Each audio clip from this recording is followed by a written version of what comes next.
morning. I'm Gretchen Marks Brandt, and it's my honor to welcome you to Synagogue Council's Zoom-based panel discussion, Planning for the High Holidays Planning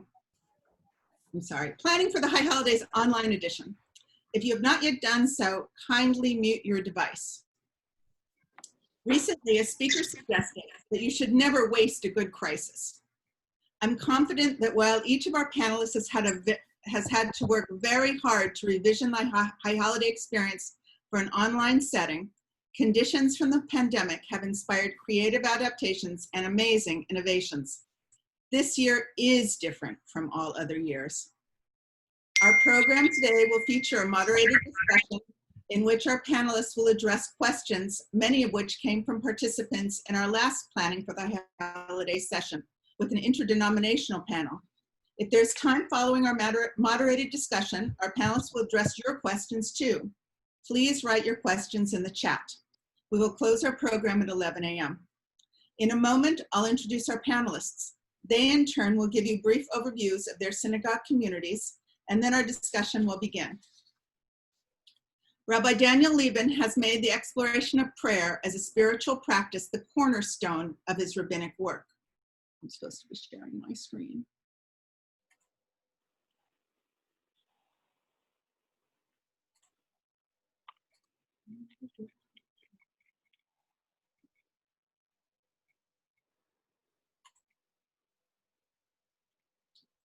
Rabbi Daniel Lieben has made the exploration of prayer as a spiritual practice the cornerstone of his rabbinic work. Ordained by JTS in 1983, Rabbi Lieben is celebrating 30 years as a spiritual leader of Temple Israel of Natick. Recently, he completed a 2-year training program in Jewish spiritual direction and offered spiritual direction to rabbinical students at Hebrew College. Dan is past president of both the Massachusetts Board of Rabbis and of the New England Region Rabbinical Assembly. He currently serves on the board of the Institute for Jewish Spirituality and completed their clergy leadership and Jewish mindfulness meditation teacher training programs. Ordained by HUC in 2006, Rabbi Rachel Gurovitz has been with Congregation B'nai Shalom in Westboro since July 2012. Rabbi Rachel is an associate of CLAL, the National Jewish Center for Learning and Leadership, where she was in the pioneering fellowship year of Rabbis Without Borders and serves as a mentor with the Clergy Leadership Incubator. She has particular love of Jewish music, spirituality, and opportunities for interfaith bridge building. At Congregation B'nai Shalom, Rabbi Rachel has brought innovations to the community's worship experience and has placed opportunities to build genuine community connections at the heart of how the synagogue community celebrates, learns, and does acts of social justice together. Cantor Laurel Zar Kessler has served Congregation Beth El of Sudbury since 1990. In that time, she has learned that all music serves as a pathway to inner growth, community strength, and hopefully to God. Laurel has also taught many workshops in the Boston area focusing on the music of the soul and the joy of communal song. She has led the Women's Seders, is an active member of the Women's Cantors Network and the Institute for Jewish Spirituality. She has studied Jewish music education at Hebrew College. In 2012, the Synagogue Council of Massachusetts honored Laurel with a Community Service Award. Good morning, distinguished clergy. I'm going to now invite you to tell us about the communities for whom you are planning the high holiday experience. And since I finished the introductions with Cantor Laurel, we'll invite Cantor Laurel to present first. Okay, so good to see everyone, or to see most of you. I've been at Congregation Beth El in Sudbury, which used to feel very far away and doesn't feel so far these days. I think particularly, just to throw out, as the Metro West Jewish community is trying to find ways to come closer together and create more community together. It helps us all feel less isolated and less alone with our individual congregations. So I think this is my 31st year at Congregation Beth El. Just as an aside, they helped me make an important decision. I'm planning to be done next June. as is Dan. We're going to go vacation together. And yet the hope was, and I think we have agreed that I will continue until through the high holidays of next year. And primarily as it fits in today, because the understanding is that this year is going to be so different, and God willing, next year will be so regular, and that I will have one more opportunity to lead and to share with the community one more regular Bethel experience. And I say that because, in addition to it being an important decision, but also because Bethel is a very regular community. It's a community with tremendous investment from those who care deeply, deeply about its learning, about its sharing together, about its participation and its growing together. And I think the sense of intimacy and connection is always deep, deep, deep in its mission and its direction. We are, I think, not maybe in an unusual position in that the world is changing in Metro West. We have many synagogues and many synagogues that need fuller participation. And I think, honestly, we are a community that has deep, deep participation from a group, like a very large chavara of people who care about it deeply and do everything and build our social networks and our prayer and spirituality networks. And then a whole world that I'm not sure how to keep them, how to have them care about what we do, and how to help them make this part of their Judaism an important part. So those are kind of the challenges that are big amidst the great joy that it is to serve this community. Thank you so much, Cantor Laura. Rabbi Gurovitz, please share about Congregation B'nai Shalom in Westboro. Yeah, certainly. Well, nice to be with everyone. So our congregation sort of sits very close to the line where we shift from sort of CJP territory to the Jewish Federation of Central Massachusetts.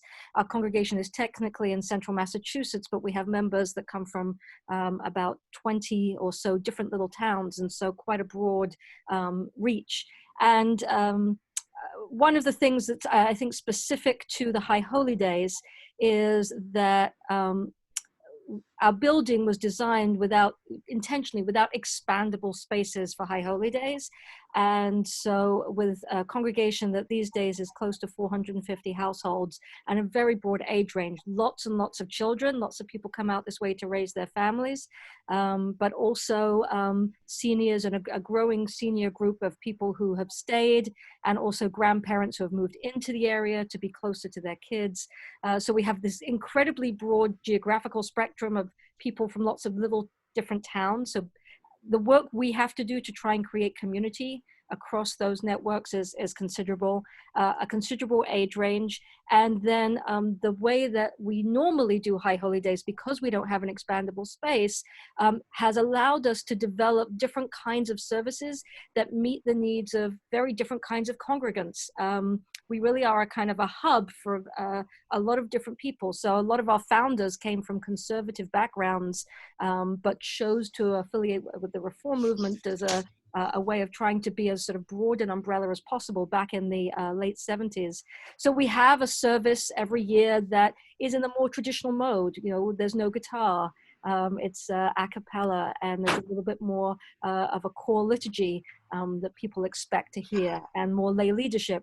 We have a service that's incredibly musically rich, with a wonderful director of music, with a choir. We have, because of the number of kids, close to 330 kids, we have what we do for kids segmented into different age categories. So it's not a one size fits all, but the 1st through 3rd graders have something that's targeted at them. The 4th through 8th graders have something that's sort of really designed for that age category, with their parents to be there, early childhood programs, and then teen activities. So, so trying to figure out how to meet all of those needs in this particular year is quite an enterprise. That's where we're starting. Thank you so much. And Rabbi Lieben, please tell us a bit about Temple Israel of Natick. Oh, sure, Gretchen. A synagogue you know well, because you live down the block from it. Temple Israel of Natick is an egalitarian conservative congregation of about 400 families. And we've always tried during the 30 years I've been here to occupy that middle ground space that both is traditional but relaxed and flexible when you walk into the space. The high holidays, it's been much harder to be relaxed and flexible, but we tried to offer many different things for many different people on the holidays, as we do on every Shabbat. So there is that regular core crowd that's committed to davening. We have a very traditional crowd at our core, but there are radiating circles of different interests, including a strong but small group that's very involved in Jewish spirituality and mindfulness. And we're trying to figure out how to do this year in such unusual circumstances. It's a challenge. Thank you, Rabbi Lieben. I'll direct the first question at you since you're currently spotlighted. Okay. What experience are you trying to create for your congregants this year? After Ne'ilah, what do you want people left with? I want people to leave our service together from whatever living rooms and dining rooms or kitchens they're davening with us. I want them to leave with a renewed sense of connection to us as a community, and with a renewed sense of confidence going forward, that although this is very much not a normal year, that we can find joy in this year. We can be together in these circumstances, even though we're not physically together, and that they should be confident that this is just a passing phase, that this will change as all things do. So that's what I hope people leave with, a greater sense of connection and confidence that we're in this together, and that we'll get through this together, and that we're safe. Thank you. Rabbi Gerbetz, what experience are you trying to create for your congregants this year? After Ne'ilah, what do you want people left with? I think I echo a lot of what Rabbi Lieben said. What we did earlier this summer was we actually engaged our congregation in asking them the questions. And so both the opportunity to be in a sort of a roundtable conversation informally on Zoom, but we also replicated that in a survey format. And so we're trying to design to what people told us they want to come away with. And I think one of the words that really stuck with me that was shared by a congregant was they wanted to feel whole. They wanted to feel that the journey through the High Holy Days had brought them that sense of wholeness, that sense of stepping forward, feeling re-inspired, to try to do better, the things that are the core themes of the High Holy Days. So that's really the essence. And then when we sort of break that down into the elements, we heard from people some of what it is that makes that meaningful experience possible. But certainly that feeling of connection and community was also very, very high on the list. So thinking about ways to build those experiences into what we design is very much at the forefront of our mind as well. Thank you. Rabbi, I'm sorry, Cantor, Laurel Dar-Kessler, what experience are you trying to create for your congregants this year? After Ne'ilah, what do you want people left with? Oh, thank you. I feel so inspired by everyone else's responses, and particularly with Rabbi Gerbetz, because we've had many conversations already. And I think the content and the themes have not been at the center, honestly, about their personal growth. And I think part of that is the feeling that generally as a community, I think we do see our learning as continual. And as I say that, it like adds to my strongest feeling that what I want is for them to come to Ne'ilah.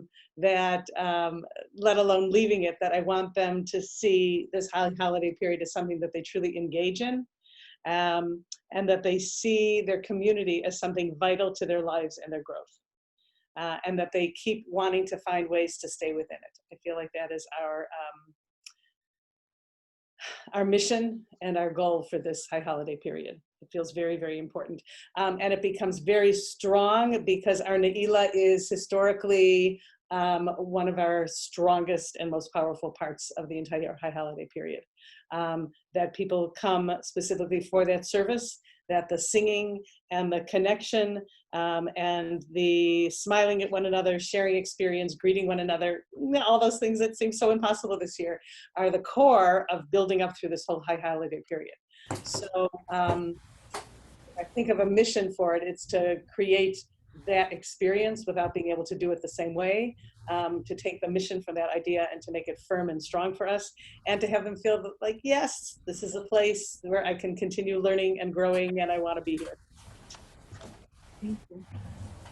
Since you're already spotlighted, Oh, with you here, given that holiday services will be online for your synagogue community, how are you designing and adapting your services to engage congregants and meet your goals?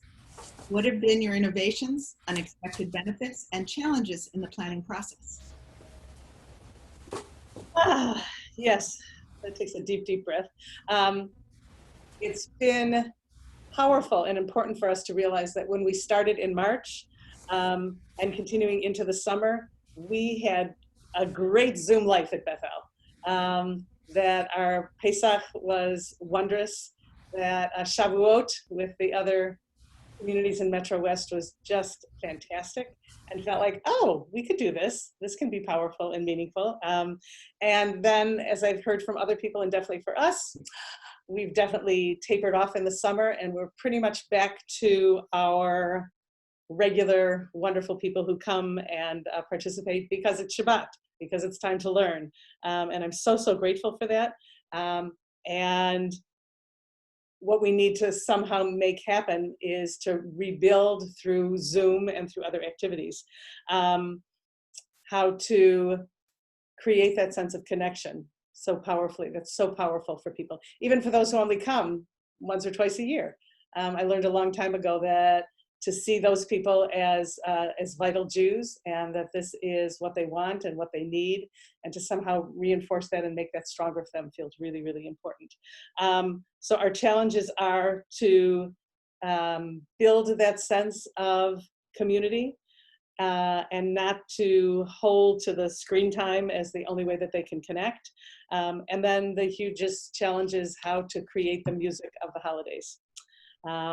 So we need as many good ideas as possible to have folks feel, which I think will be essential, to have them feel like there is some way for them to be singing and sharing and communicating with one another.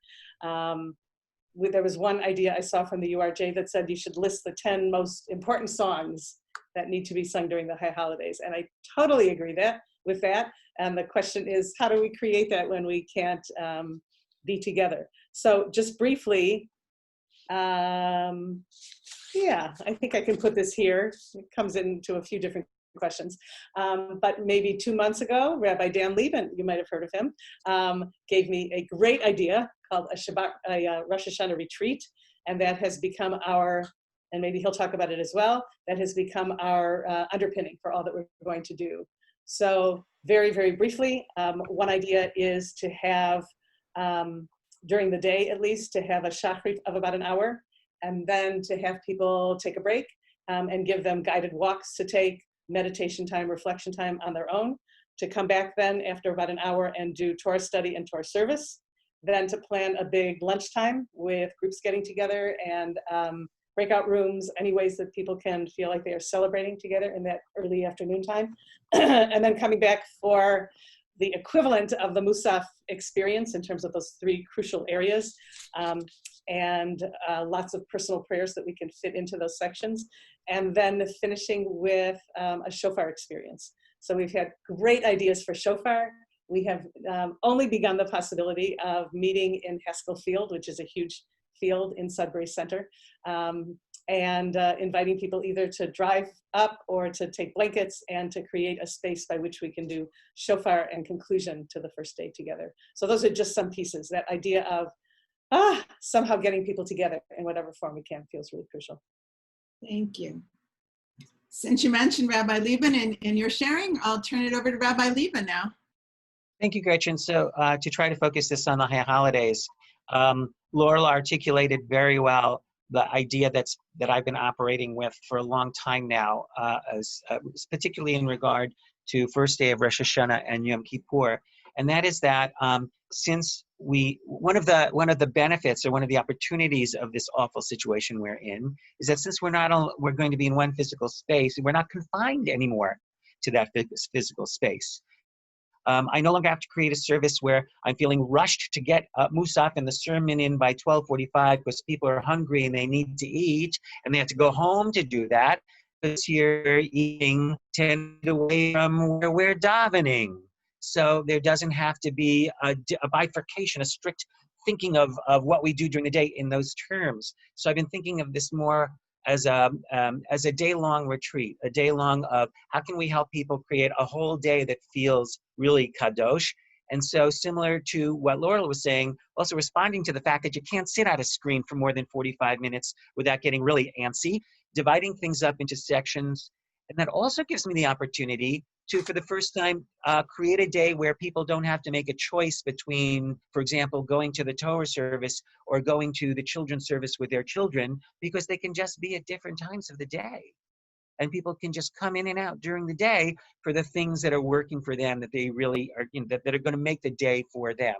So that's the model that we're playing with, and we think, I think that's going to work.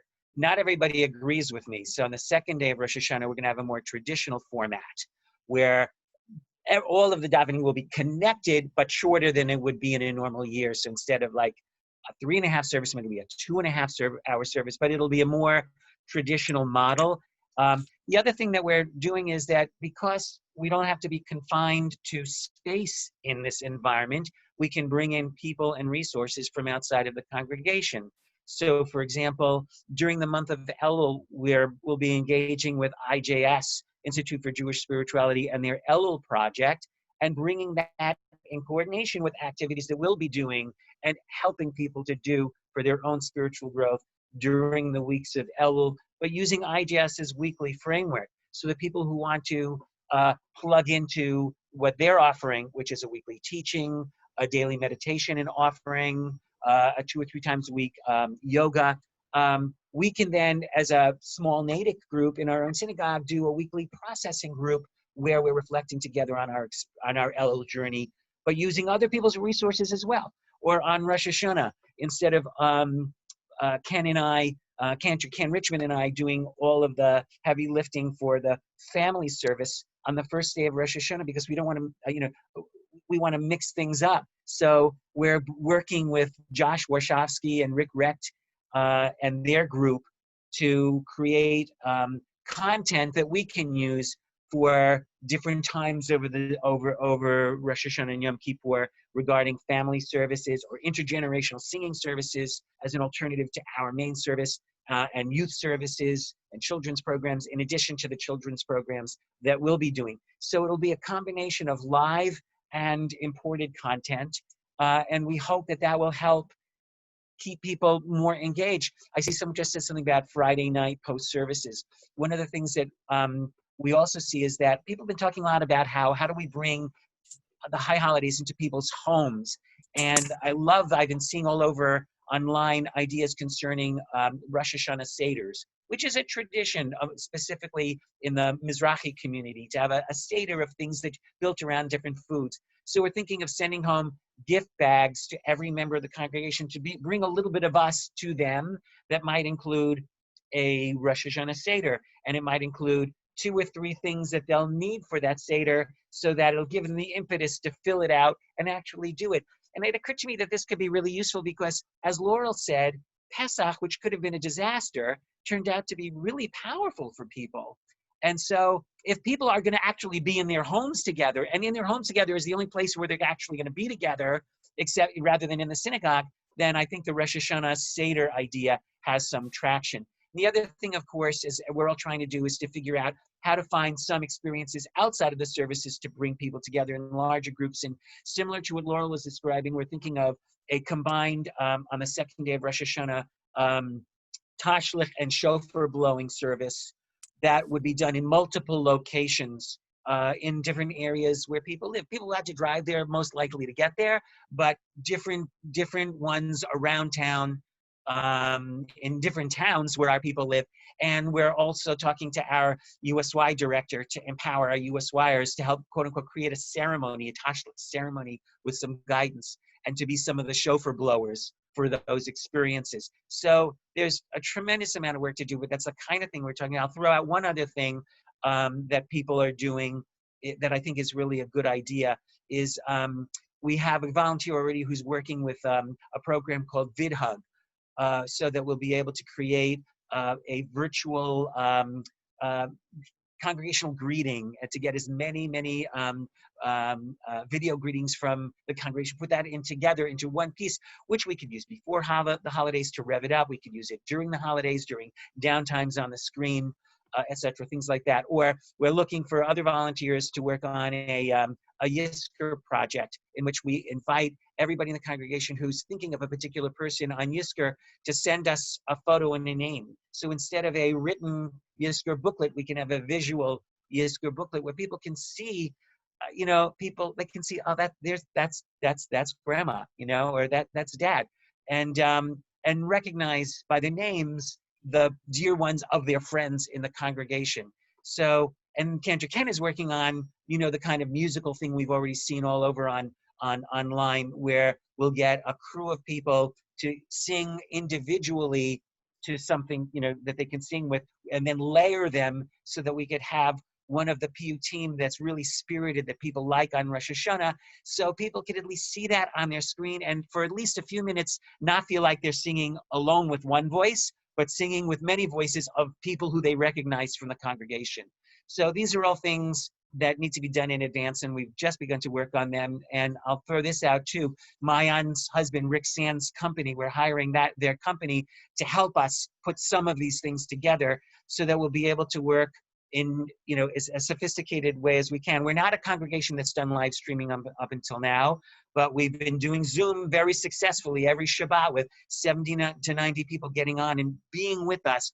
So we're trying to figure out how are the ways we can continue to use Zoom even on Rosh Hashanah and Yom Kippur when it's not as robust a technology as the streaming, but we're figuring out ways that there will be at least times where you can see other people's faces and not just the live stream of a single service. It's all complicated, and I don't know how the hell it works, but that's why we're hiring people to help us work on it. Thank you so much, Rabbi Levin. Rabbi Gurevitz, what, if anything, are you doing? I'm sorry, wrong question. Given that the high holiday services will be online for your synagogue community, how are you designing and adapting your services to engage congregants and meet your goals? What have been your innovations, unexpected benefits, and challenges in the planning process?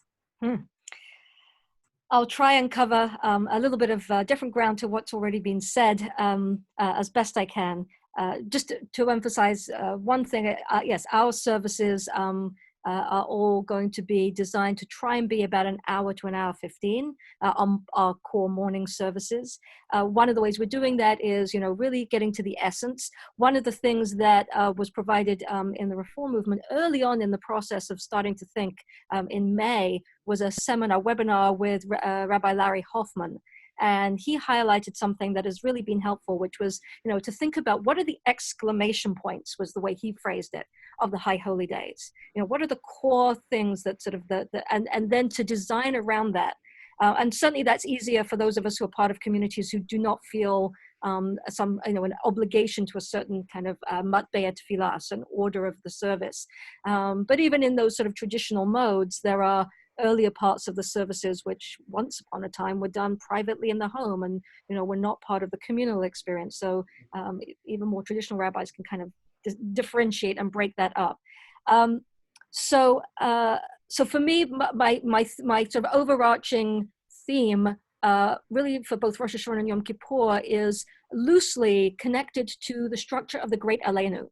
The Aleinu, which has a very specific melody for the High Holy Days, began its life at the High Holy Days and was only later in our history added to every single service. And I'm sort of summarizing, paraphrasing, but the way I see it is the first paragraph of the Aleinu is about the awe that we have when we look out on God's creation. It's just this amazing sort of perfection of creation. And so that's a theme that connects to Rosh Hashanah in the sense of creation and creativity. And so it allows us to, I think a lot of us have been appreciating the natural world a lot more when our worlds got smaller in other ways. And at the same time, the creativity that this moment has demanded. So that's a big theme of Rosh Hashanah for us. And for Yom Kippur, it's the second paragraph, which is, but there's still work to be done. One day we might have a more messianic looking world, but we're far from there yet. And so what's our obligation? That's the kind of prophetic call. And that's that call to action individually and communally that often becomes part of the Yom Kippur. So that's helping me to shape the services. One of the things that we are doing, I have behind me this is a piece of the ark in our sanctuary, and I've been using this for a lot of services when I'm on Zoom. It creates that sense of connection for our congregation. So all being well, everything goes well. This is, we have to have contingencies for everything. But I have 2 cantorial soloists in my congregation, and myself and Rabbi Joe Iderson also both sing. Not like our professionals do, but we can kind of hold our own.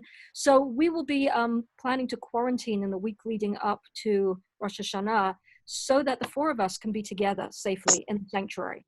So people will hear multiple voices and harmonies and see us together for some of those core services. People have put things up on the chat, that some of which we are doing, which is that our Erev Rosh Hashanah is, and also our Ne'ilah into Havdalah will be and our second day Rosh Hashanah will be everyone invited to a Zoom room so that you can see each other's faces, so that we can light candles together, so that we can have some breakout moments of connection and chatting with each other to create those ways of really connecting. Our morning services will be streamed, much more of an opportunity to simply to be wherever you need to be. I saw that Rabbi Andrea Cohen-Kiner, hi Andrea, had asked about how we're sharing the liturgy. So the Reform Movement has made available the kind of a PowerPoint visual tefillah version of the movement's latest High Holy Day prayer book, which we already own, so we have access to that. And we're also going to let households sign up to 1 set of our Rosh Hashanah and Yom Kippur books out, so that they have access to the beautiful poems and readings that we're only going to be able to dip into in terms of what we present to them, so they have the agency to spend some time praying and meditating and looking at those books themselves. So those are some of the things that we're doing. We're pre-recording lay Torah readers. Except for the second day Rosh Hashanah, when we're in Zoom and we can call on people directly to lead things and read things. For both Rosh Hashanah morning and Yom Kippur morning, I'm imagining that I will have themed aliyot. So people will be called or feel called to a category, and we may not see them or hear them, but hopefully they will feel a connection and they will get a blessing based on what that category or connection is at the end of each aliyah. So there's a way to interact with the content, even if we can't see each other. We are also, for our youth, planning some early morning real-time activities, but we've also created an online site with a lot of different stories and videos and cooking activities and things that they can access in their own time with their families. And the one thing that we are hoping to do, although we're watching very carefully what happens in Massachusetts with our caseloads in our area, is that we have created what we think are safe, outdoor, socially distanced gatherings for our families with children. So we're not planning at the moment, except as a backup option, to have a family service done digitally. We're hoping that those families will opt for an experience. There's one for Rosh Hashanah in a big field and another on Yom Kippur, which is actually a short walking trail with stops along the way to kind of experience the sounds and think about the big themes of Yom Kippur as family units. So that's kind of taking us out of the digital realm. But that's some of what we're doing. I think we'll also be pre-recording our sermons, and as my other colleagues have said, is that creating spaces 10-15 minutes to get up, stretch your legs, have a break, and then come back for something. And so the sermons might launch at a particular time, but using something like YouTube, you can set a premiere time for when you're going to launch a video, and then after that it's available at any time. So people can watch it when it launches, or they can watch it at any other time during the day. So those are some of the ways we're using the technology to now allow us to do different things, different services, sometimes Zoom, sometimes live streaming, couple of virtual choir projects that we're investing in, and also clips from last year's choir service with 1 or 2 pieces that we can just play to hear the choir in full voice leading us in a couple of key moments of the service. So that will bring some of that richness back into our experience this year. Wow, it sounds like none of you are getting any sleep these days. This is inspirational. I'll stay with you, Rabbi Gurvitz. What, if anything, are you doing during the month of Elul as a prelude to the high holidays, focusing on congregational readiness, community, and/or spirituality? And please describe any materials that are being sent home to support your congregants in their preparation for and celebration of the high holidays. So we do have plans. We have a team that actually just this week will be finalizing what we're ordering for our, we have an overarching sort of umbrella for what used to be a caring community. Often that's just a small committee of people. We created a structure so that our entire congregation can respond to caring needs, and the congregation is called CBS Cares. So this will be our CBS Cares High Holy Day package.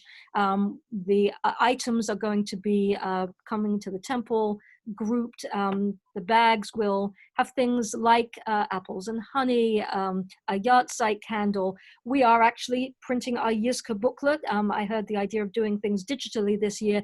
A couple of my members said that actually having something in their hands that kind of connected them to normality that was actually, could be powerful. So we are printing a booklet. There'll be some special prayers and readings and poems in it this year, but that will go in there along with a brochure with all of the links, kind of reminding people. There'll be something there as to how to make a mikdash me'at, a small sanctuary in their own home, so that they can think ahead of time about where they want to set up and what they could put in that space. Our greeting card from the congregation will itself hopefully be our ark, and the Shviti, our statement that we have over our ark, to kind of provide that Shviti place of focus. And just to give people an idea, I know there's smaller congregations, we're doing this for around about $6 a head is the cost over, so we're spending maybe $2,500 to $3,000. That's a kind of the tachlis practical side of doing something like that. But then we're using our CBS network, all being well, to recruit about 40 volunteers who will hand deliver these to people's doorsteps in the 5 days before the High Holy Days. So that's what we're bringing them. Could you just remind me, I know that was a specific thing about what we're delivering. Oh, the question about Elul. Right. So for us, some of what I'm doing is I'm drawing on resources that are out there. So again, Reform Movement has provided readings for every day of Elul. We can share those and post those. I'm also just one of a bunch of women rabbis in the Women's Rabbinic Network who have been producing 2 to 3 minute videos that the WRN is going to be putting out. So I will share those with my congregation. I'm in just one of them, but and I believe HUC, Hebrew Union College, is also providing some opportunities to hear from scholars during the month of Elul. So a lot of what we'll be doing for Elul is sharing opportunities to connect with other things. For us, our spiritual programming will partly be plugged into things I've been doing continuously since the beginning of this whole pandemic in March, which is I've been doing weekly meditation. And so that will continue, and that will have an Elul flavor. And also what we do for Slichot, to provide something for that program specifically. But that's some of what we expect to bring as the flavor of Elul. Beautiful, amazing, thank you. Cantor Laurel, same question. What, if anything, are you doing during the month of Elul as a prelude to the high holidays, focusing on congregational readiness, community, and/or spirituality? And please describe any materials that are being sent home to support your congregants in their preparation for and celebration of the high holidays. So with all of these incredible and wonderful ideas, I'm feeling a little overwhelmed. So I'm just going to focus on one, which has been exciting for us to consider, and we're hoping to start it next week. And it again comes from that sense that our theme, I think if it's going to be anything, is lost and found.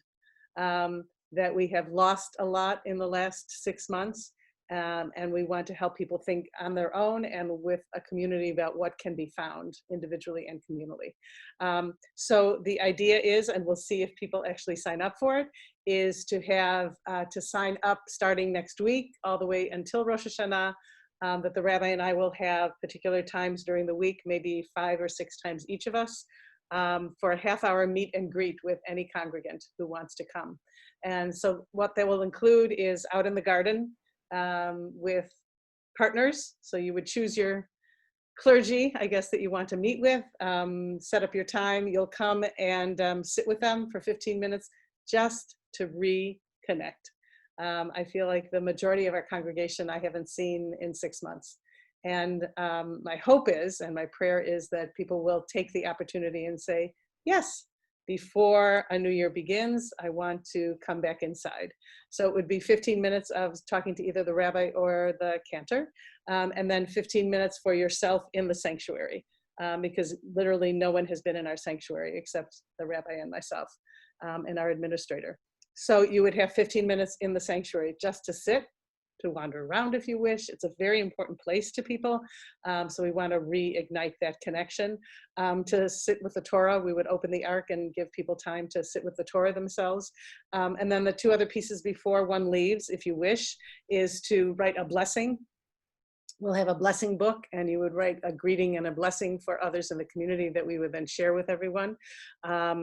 And also we just ordered little river stones that say balance. We had a long discussion about what the word should be on those stones.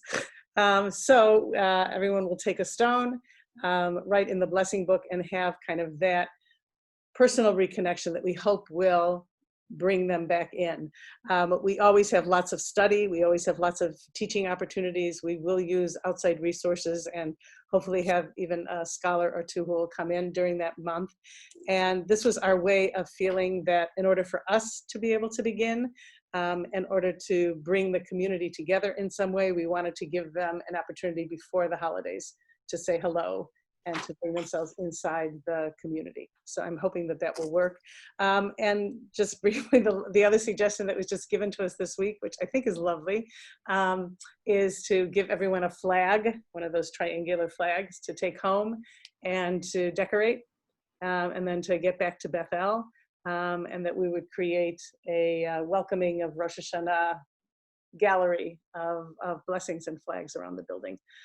So the additional pieces in terms of the study and the work and the reflection times that we offer is a way to have people begin to take charge of their own experience and to bring themselves inside and back to Bethel to be with other people. Beautiful, thank you. Rabbi Lieben, you began telling us about sending home a bag with the Rosh Hashanah Seder. Do you have other examples of what you're doing during the month of Elul as a prelude to the high holidays, focusing on congregational readiness, community, and/or spirituality? Well, I think I pretty much spilled it all before, focusing on our working with the IJS as a thematic rubric of things that we can be doing during the month, bringing our own individual discussion to that. But I just want to say I was really taken with Laurel's idea just now of offering people a time to connect both with the people and the place before the holidays. We had been talking about allowing people to come throughout the day on Yom Kippur, individually, to come in and do what we usually do during Ne'ilah, to just walk onto the bima, our open ark, and to say a personal prayer. But I love Hello, where'd you go? Laurel's idea of doing that, allowing that as a possibility before we get there, and of writing personal blessings. So I'm taking that with me, Laurel. I like that a lot. If this is going to happen you. during services, it's really going to suck. Yeah. I'm losing you, Dan. Rabbi Lieben, we've lost you. I'm done. Oh no, how much did you hear me say? When did it stop? I think we got most of it. It was a good idea and that you can try something. Yes. Yes. Okay, Okay, forget it then. Move on. thank you. Actually, I'll stay with you. Please share some concrete ideas to We support. might need to hardwire in Malden and run a very long Cat5 cable. Although that's right, I always say that it was hard to have Cat5 cables.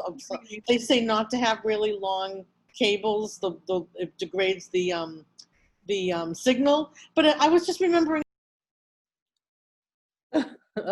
Share some concrete ideas to support congregants in creating sacred space or a sense of sanctuary at home. That's really a good question, Gretchen, and I'm not sure really that we've come up with great answers for that, other than the idea of bringing Rosh Hashanah, Erev Rosh Hashanah items into their home in the gift bag that we'll be bringing to them. But I'd love to hear if some other people around this Zoom have been giving more thought to that and have come up with some ideas, because that's one that I'm really struggling with. Thank you. I know that Rabbi Gervitz started answering that question, so we'll turn to her for that question. Please share some concrete ideas to support congregants in creating sacred space or a sense of sanctuary at home. So some of what we'll be sending ahead of time, both in those care packages, but also in some of our communications, will be inviting people to think about that ahead of time.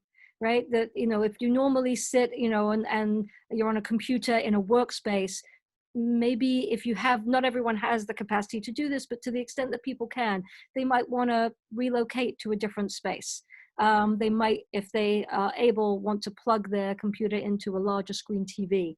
They might want to think about how to sit together as a family if there's multiple people in the home, and where to position the screen to have that experience, and what they want to put around that. Not just what we provide them, but the candles, the ritual objects, the Kiddush cup, and other things that might make that feel like sanctuary for them. So I think that I know that when we've been doing online bar and bat mitzvah, that we've asked celebrants to send out to their guests ahead of time some guidance as to how to be congregants online. How to dress, think about where to sit, how to use Zoom. And so providing some of that ahead of time can be helpful to kind of guide people. I think about, many of us here are familiar with our amazing communal resource, Mayim Chayim, and the beautiful job they do with their 7 kavanot that help people kind of walk through the preparation before they get into the mikveh. I kind of want to create a one-page guide like that for our members to think about where they're going to be seated for their High Holy Day experience. So that's some of what I have in mind for that. The other thing that I learned actually from a wonderful early childhood educator in a webinar earlier this summer is the idea that, and she was talking about little children, but I think it works for us as adults as well, is that in many times and places we want the action to be happening on our congregant side of the screen. And that's hard to do sometimes for some of our big services, particularly when when we're streaming and we're not, if we're not Zooming for some things, is that it's passive, right? We're like leading and they're watching. But how can I create moments with invitation, with ionim, with, other ways throughout the whole experience, so that the thinking, the doing, the praying is on their side of the screen, so that we're helping them create an experience for themselves. That's some of the intention going behind the design. Thank you so much. Cantor Laurel. Sure, that's beautiful. Thank you. I think my sense about this one is that every Shabbat we both live stream and Zoom, and we both the rabbi and I try to make sure that we give people time at the beginning of every service to notice their environment, to spend time through a chant, through silence, through just quiet time to observe, to be choosing and noticing where they are and how that fits in with their spiritual connection to what the prayer is offering and what the community is offering. So I would assume we would do that and make sure. I love the idea of sending some kavanaut beforehand. It's a complicated piece because very often we have people who, even though they are in the same household, they sit at separate computers and want to have, some people like being outside, some people don't. So even that, just asking them those questions is kind of an Elul opportunity, I think. And the other thing which we have done occasionally, and maybe it's just Bethel, is to, and I could imagine doing this a little bit, that before and after services, inviting people to share their space. And I know there's so much written and thought about privacy, and but I think people take pretty good care of deciding whether they want to be seen, whether they want to share their environment or not. And we have had plenty of people who want to show us their garden, who want to show us where they're sitting.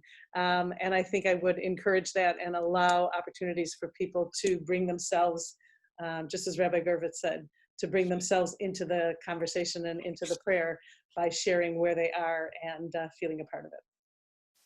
Thank you so much. I'll stay with you. Oh. What are you going to message regarding changes to the high holiday experience? Yes, so the thing I wrote when I took my notes was, I have no idea. We are just sending out our first note this week. I've received lovely samples and templates from other congregations that are giving the big idea about how wonderful it's going to be and how powerful it's going to be. And I do think that congregants need to know that we are having Rosh Hashanah, and that's kind of the only message I want to give at this point. We will be here, and you will join us. I think that's our first step, is that very general, and I think to keep with transparency, to keep updating them. And here's an idea that we've come up with, and we hope that this will work for you, and we want to add this into our process. So the most concrete thing we're doing now is with our Elul conversations and the meet and greets, because I really want that to be strong. I want people to notice it. I want them to respond. And so that's my focus right now, is how to get that to begin. Thank you so much. Rabbi Gervitz, how and what are you going to message regarding changes to the high holiday experience this year? So interestingly, right after I get off this webinar, I'll be going into the sanctuary to do some video recording for a short video message that we are producing to put out in just about a week and a half. And that, the essence really is to, as Laurel said, to let people know this is happening. We are, I'm not focusing too heavily on what we're not having. Not because it's avoidance, but just I think that's obvious to most people. And one of the things that I think helps to just reframe that, which is just the briefest of mention, because the video has to be brief, but will maybe spell out a little bit more, is that, as a Jewish people, we've been here before. If we're talking about the exile after the destruction of the first temple, we have been in exile from our sanctuaries before. And we have, that kind of feeds into our Rosh Hashanah theme about creativity and recreation. And so I think that's a piece of the message. And also letting, for us, we're letting our members know that we listened to what they shared with us earlier in the summer, and that we've tried to create something that responds to what they told us was important to them. And then there are some additional invitations as to ways of reaching out. I saw in the chat earlier, somebody, it was a separate question, was asking about what are we doing about people who normally, just join us via Holy Days. We don't sell tickets. We ask people to register, because usually they come into our building with name tags. It's a nice way of greeting people. It's a security thing. And we ask people to make donations. And, we always have a suggested donation as a way of kind of guiding people a little bit. But when people fill out those registration forms, they can really choose whatever works for them. And so we're going to do the same this year, and ask our congregants to help to kind of spread that word and network that, but try and be as open as we normally are. And we are relying on the goodwill of people who want to respond to what we're providing for them with a donation to support our work. So that's a little bit of the ask to our members, is to, for them to invite people to come be part of the community with them. Thank you. Rabbi Lieben, what are you going to message regarding changes to the high holiday experience this year? and how? Well, I think that one thing we can do is to suggest to people that their experience of the holidays this year can be a broader kind of a focus. When we talk about the holidays, we talk about tshuva, tefillah, and tzedakah. But we focus always on the tefillah because it's the big show, it's the big annual thing. And that maybe this is an opportunity this year when our tefillah is going to be a little bit more muted. It'll be rich, it will be beautiful, but it will be distanced and therefore a little bit more muted. Maybe this is a year when we can focus on the other aspects of the month leading up to Rosh Hashanah. So that becomes a time to really think about how am I growing, how am I giving, how am I contributing in a time when people seem so isolated? How can we make this a time when we're really deepening and strengthening our community, dafka at a time when we can't be in person? So we may be de-emphasizing a public experience of tefillah, but we have this beautiful tradition that teaches us about tshuva and that teaches us about tzedakah, and those are things we can do wherever we are. That's it. Thank you. Beautiful. Our last question this morning, and I'll stay with you, Rabbi Lieben. What do you think congregants need especially this year? Well, I think they need a sense of joy. They need a sense of connection. They need to know that whatever we are going through, as Rabbi Gervitz said before, the Jewish people have gone through tough things before, and we have gone through them, and we will get through this before, because we're not going through it alone. And I think that's what congregants need to hear, especially. I mean, I'm so concerned about our older members who are in senior facilities where they're still in lockdown. They're having a hard time seeing anybody. The rest of the world is beginning to wake up and move on in one way or another, but they are really alone. And I'm very concerned about them, and they need to know that they're not alone, that there can be a lot of joy in this moment, however we're connecting, and that this will pass. Actually, some of them have a much better perspective on it than I do because they've lived longer. And it's interesting to share that. So yes, they need that. That's what our congregants need: joy, connection, the knowledge that we're not going through this alone, and that it will pass, and that we're holding each other. Thank you. Rabbi Gervitz, since I failed to spotlight Rabbi Lieben while he was just speaking, I apologize, Rabbi Lieben. I'll invite you to answer, what do you think congregants need especially this year? It's definitely that sense of connection. That's, the feeling of community, I think, is, Laurel said, we all have our core groups, but that wider group, it's, it feels the energy feels dispersed. How can we bring back that sense of connection? And that might be not just only connection, obviously, to our own congregation, but to, to the larger Jewish community. That sense that we are, the Jews everywhere are going to be observing these holy days and going through these experiences, to feel that they're part of that. I think that's important. And I think that, it's a delicate balance. I think that different people are in different places, but I know that one of my colleagues recently said in another program I was on that, how do you speak about renewal and healing while you're still in the midst of the brokenness, right? And I know, as I said, we're just looking at these numbers. We hope that Massachusetts isn't in the, the very beginnings of moving into some kind of second wave, but we don't really know where we're going to be come the third week of September, and it's that balance that people both need, that hope and that kind of looking ahead to getting the other side of this, and how we can be for each other and with each other in the midst of this, and also trying to provide some spiritual response to the emotional and the physical healing that is needed, and somehow finding that balance and responding to both of those needs. Thank you so much. Beautiful. Rabbi Cantor, Laurel, same question. What do you think congregants need especially this year? I hear all these beautiful teachings and I agree with them. I think people want to be seen and heard and feel that they are connected to something. and that they are important to themselves and to one another. And I think they also want to find some regularity and some underpinnings that they can hold on to, and that will say to them, this is the high holidays. It's not, I don't want to overemphasize how different it is and how separate it is from every other experience, but to have them see that there is something in there that they can rely upon now and always feels really important. And I hope that we can give that feeling to them. I just want to say briefly that we had a big brainstorming meeting, and the two things that were so clear and strong, and there were many, but two that stood out for me because they're so challenging, is that one person said, I need to be able to say Shana Tova to people. He said, I need to look across the room and see other people and say Shana Tova. And you've got to find some way for me to do that.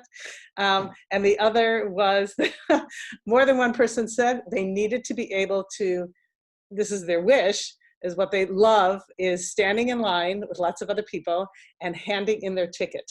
And they want to have some way that they can give something and get something back that says that they are official and they are inside the process. And I just loved that. And I really want to think about how that can be. And just my last piece, which we didn't quite say, is what our leaders need. And I just want to, for myself and then extrapolating to all of you, I just want to offer hope and encouragement and belief that our tradition is within us and beyond us. And that to get into too big a Hollywood version of what we have to produce for people to make them feel like they can care about this. I'm telling myself, and therefore also suggesting, that the crucial thing is that their value and our value can be conjoined, and that tradition serves as a really hopeful connection between all of us, and that we can rely on it and say that we want to be there and we want them to be there, and that can be enough to carry us into a new year together. What a beautiful place to end. Thank you. Thank you. Thank you. So I just want to thank all of you for participating in our program today. Thank you so very, very much to our extraordinary panelists, Cantor Laurel Czar-Kessler, Rabbi Rachel Gervitz, and Rabbi Dan Lieben. Thank you to Emma Savitz, our office administrator, for facilitating registration process and supporting the Zoom event. Thank you for our board of directors for their enduring support. Again, we're so very grateful to each of you for your support, interest, and participation.